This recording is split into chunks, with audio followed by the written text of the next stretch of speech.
Pronti? 1, 2, 3.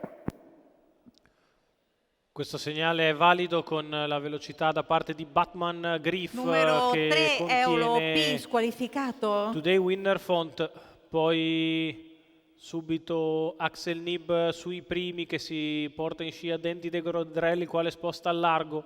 Sulla prima curva c'è in mezzo alla pista Catman di Celle che è partito fortissimo dal 18 e prova a risalire a grandi falcate al largo.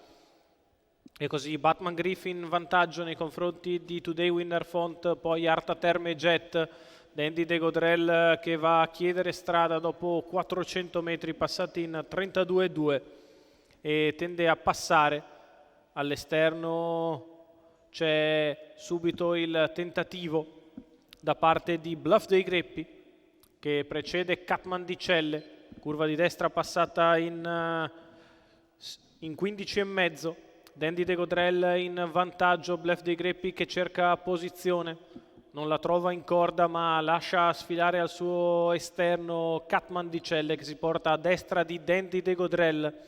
I più attesi subito nelle prime posizioni, Catman di Celle che va all'attacco di Dandy De Godrel, 1,2 per i primi 800 metri di corsa, misura che ovviamente vale meno per loro che sono penalizzati, di 20 metri Dandy e di 40 metri Catman, 1,16,5 il primo chilometro. Insiste Catman di Celle su Dandy De Godrel che è scuffiato e richiesto per respingere l'avversario che però non riesce ancora a scendere in corda.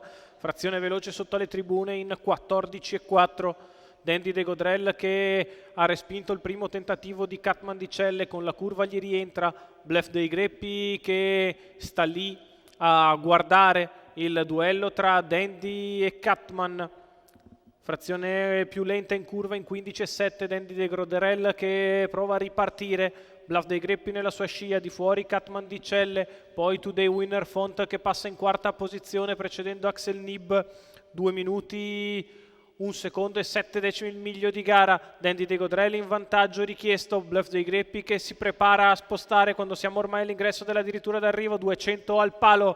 Dandy De Godrel in vantaggio, Bluff dei Greppi che tende a muovere al suo esterno, in vantaggio Dandy De Godrel, ci prova Bluff dei Greppi, Dandy ancora in vantaggio con una di margine che porta fin sul traguardo. Dandy De Godrel che vince nei confronti di Bluff dei Greppi, al terzo finisce Today Winner Font, al quarto finisce Batman Griff, al quinto Catman di Celle.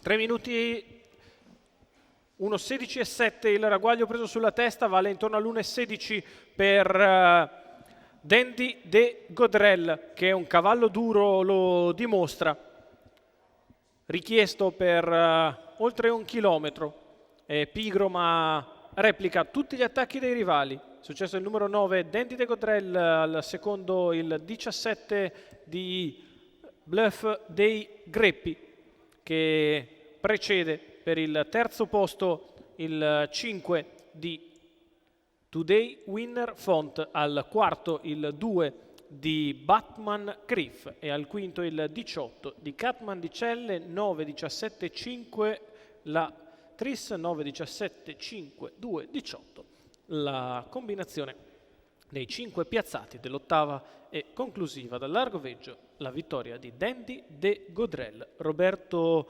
Vecchione per i colori di Stephen Ciangura.